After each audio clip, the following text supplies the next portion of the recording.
시청자 여러분 안녕하십니까? 한 주의 중반, 출발 성공 투자 후반부 이어가겠습니다. 어이즈입니다.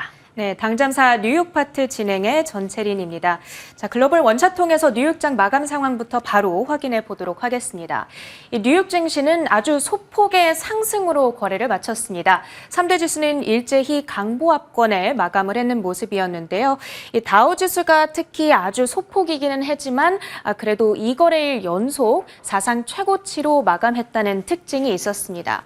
자, 이렇게 시장이 조금 조심스럽게 움직일 수밖에 없었던 이유, 당분간 증시 분위기를 판가름할 것으로 예상되는 엔비디아의 실적 발표가 이제 딱 하루 앞으로 다가왔기 때문인데요.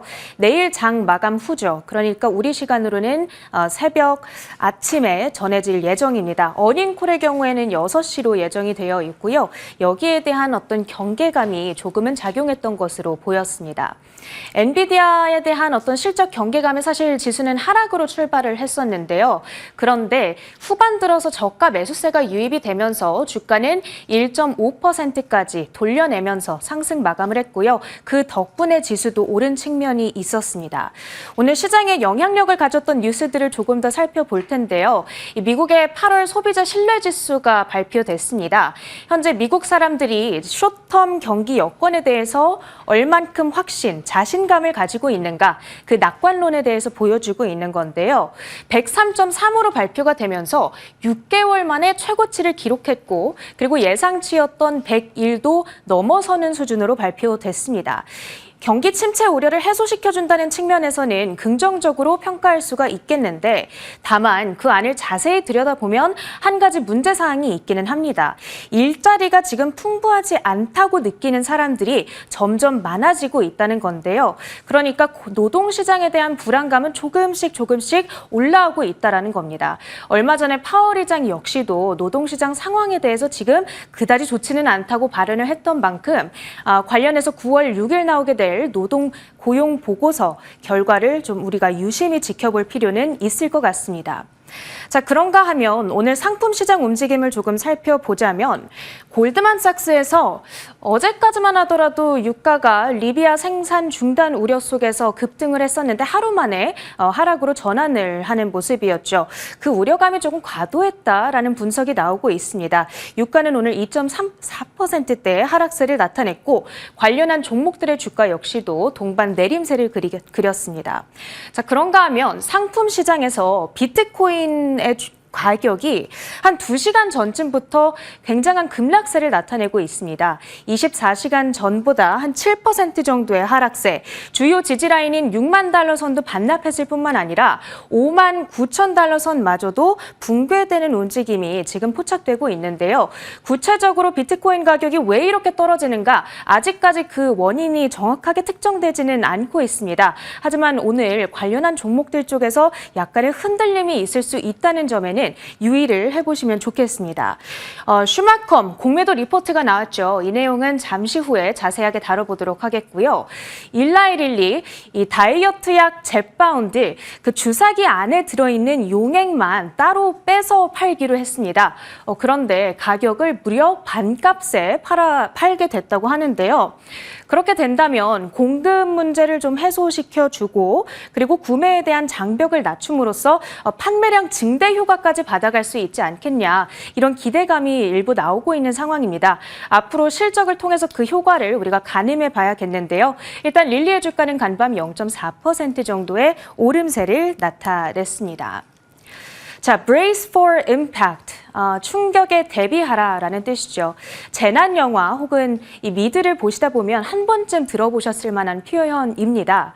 어떤 우주선, 항공기, 잠수함 같은 것들이 무언가에 충격하기 몇 초 전에 이 대사가 나오고는 하는데요.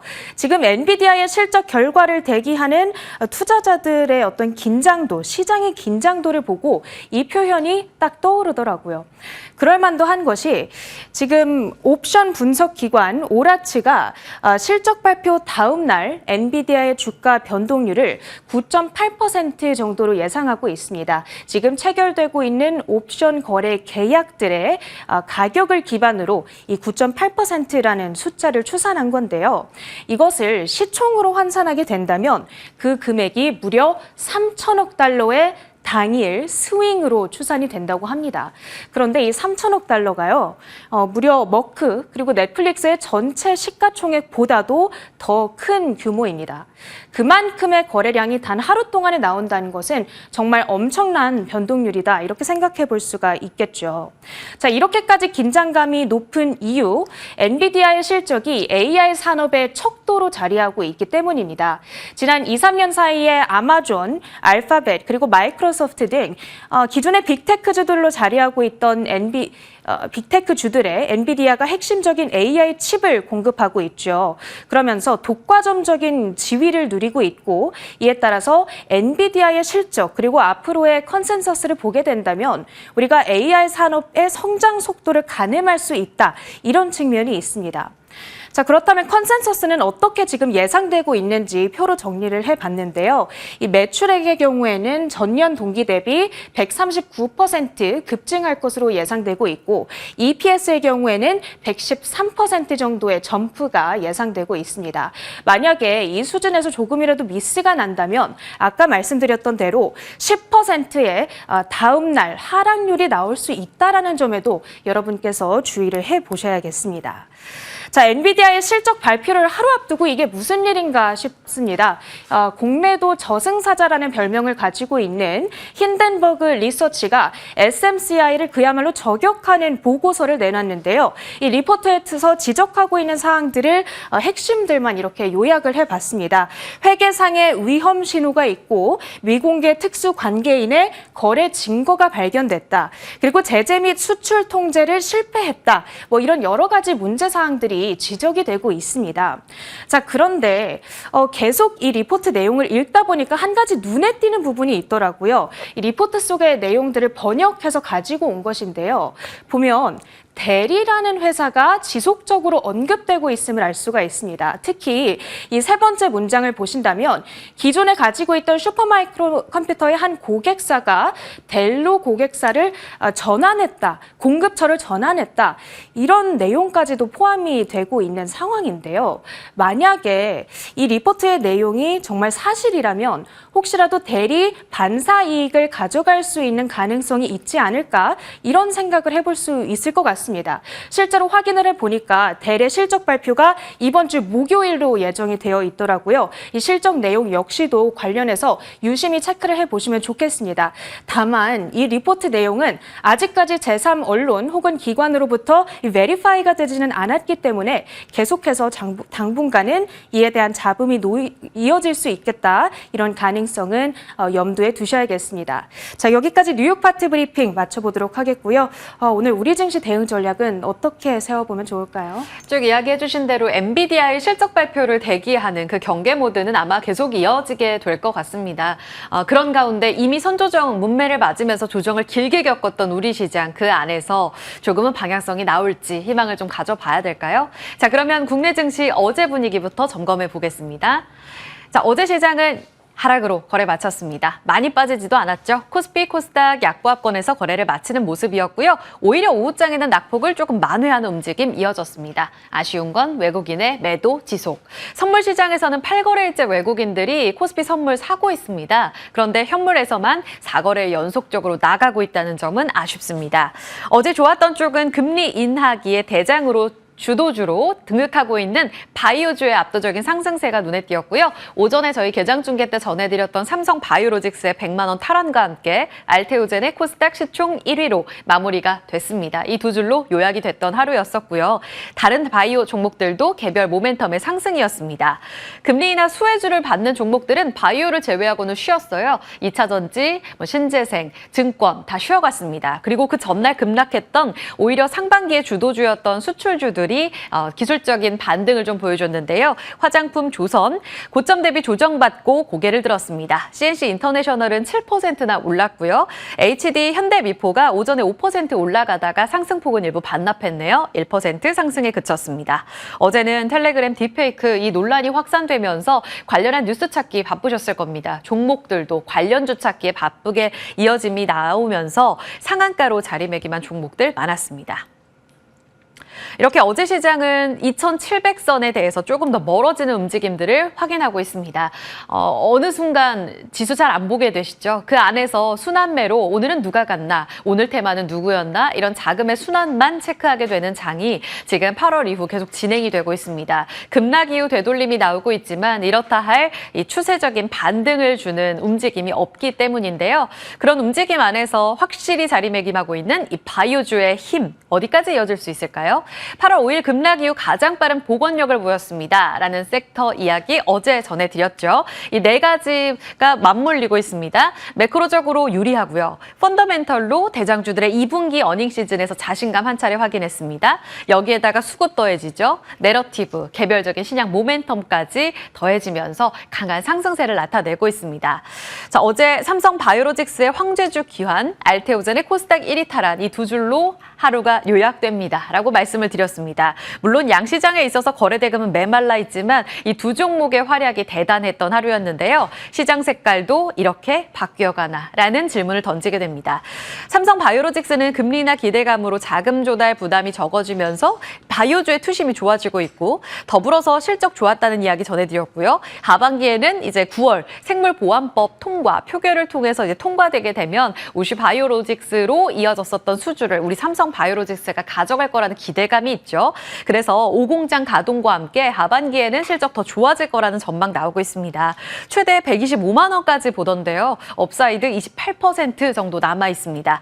어제 100만 5천 원까지 올라가는 모습 속에 종가는 97만 3천 원으로 거래 마쳤습니다. 100만 원 복귀와 함께, 그러니까 안착과 함께 이제 2021년의 고점이었던 103만 원을 돌파하느냐, 이제 여기에 기로에 놓여 있습니다. 이 부분을 돌파할 경우 시총 4위인 삼성 바이오로직스 앞으로의 업사이드는 얼마나 더 열어둬야 할까 눈여겨보셔야겠고요. 그 넥스트 레벨에 대한 질문을 계속 던지고 있습니다. 그리고 우시 바이오로직스의 수주를 가져오게 되면 CDMO에 대한 재평가가 가능할 거라는 기대감이 있잖아요.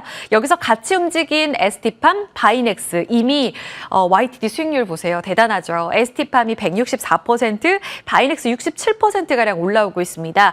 ADC의 CMO 수주 확대와 관련된 밸류에이션이 계속 책정되는 건데 너무 끌어온 건 아닌가에 대한 질문도 한 번쯤 던져볼 필요가 있겠죠. 여기서 앞으로 더 넥스트 레벨을 확인하는 작업 개장 중개에서 함께 하겠습니다. 그리고 2차적으로 알테오젠의 코스닥 시총 1위의 함의를 짚어봅니다. 산업의 패러다임의 변화와 시총 변화는 아주 밀접한 연관이 있습니다. 90년대 유틸리티, 은행, 통신, 그리고 이제 기술 변화와 함께 IT인 삼성전자가 2000년대부터 부동의 시총 1위 자리를 꿰차고 있고요. 이 안에서도 물론 시총 1위부터 10위까지 보면 변화는 있었습니다. 철강, 조선, 차화정의 시대를 거쳐서 중국의 소비주, 그리고 바이오. 여기에서 급격한 조정을 겪으면서 IT 성장주의 시대를 맞이한 2020년 IT와 2차 전지가 코스피와 코스닥의 시총 1위를 자리매김했는데요. 어제 그 코스닥의 2차 전지 에코프로비엠을 밀어내고 알테오젠이 1위로 등극했습니다. 카카오, 셀트리온, 물론 이 두 종목은 코스피로 이전했기 때문에 변화가 불가피했죠. 그리고 에코프로비엠의 자리를 넘겨받은 알테오젠, 16조 원을 돌파하는 움직임을 나타내고 있습니다. 이미 아시겠지만 알테오젠은 머크사와 이제 단독 계약을 체결하게 되면서 SC 제형에 관련된 면역 항암제, 이 플랫폼 기술에 대한 재평가가 계속되고 있는 상황인데요. 지금 머크와의 기술 이전, 그리고 추가적으로 관련한 종목들의 재평가도 필요하다라는 이야기들이 꾸준히 나오고 있습니다. 어제 이 당잠사 시간에 셀트리온이라는 방향성을 제가 좀 잘못 던지긴 했는데 그 다음 타자에서 알테오젠이냐, 그리고 알테오젠이 더 가느냐, 아니면 퓨처캠으로 가느냐, 이렇게 기술 이전과 관련된 모멘텀을 가진 종목 안에서의 방향성도 보십시오라고 질문을 던졌었는데요. 어제 시장은 알테오젠에 한 표를 줬습니다. 가는 말이 더 달리는 이런 움직임 이어지고 있고요. 이들의 재평가가 이뤄지게 되면 증권가에서 보는 알테오젠 35만 원까지 보고 있잖아요. 이 흐름까지 조금 더 남아있다는 움직임 움직임 감안하에 키 맞춰 갈 수 있는 이제 머크와 손잡은 지아이노베이션, 티움바이오, 그리고 앞타바이오, 더불어서 키트루다의 바이오시밀러 임상 3상 진행하고 있는 셀트리온까지 관련한 종목들의 낙수 효과도 기대해 볼 필요가 있겠습니다. 자, 바이오의 대장주는 이제 어제자로 삼성 바이오로직스와 알테오젠으로 이렇게 결정이 됐는데 그 흐름을 이어받을 수 있는 자기 차선호주들 어느 정도까지 움직임이 나올 수 있을지 오늘 눈여겨보도록 하겠습니다. 헬스케어의 대장주도 다시 봐야 되지 않을까요? 바이오 종목들의 강세 움직임 이어지고 있고요. 바이오 쪽으로 투심이 당분간 이렇게 시장의 변화를 재편시키고 이어지게 되면 바이오, 의료기기, 헬스케어 같이 이어받을 수 있는 분위기까지 체크를 해볼 필요가 있겠습니다. 대장주인 클래시스요. 지금 이미 신고가를 경신했었고 2달 동안 쉬었습니다. 6월에 신고가 경신이 있었고요. 어제는 53,500원에 거래를 마쳤습니다. 보시면 V자 반등을 그려내면서 꽤 빠른 원봉력을 보여주고 있습니다.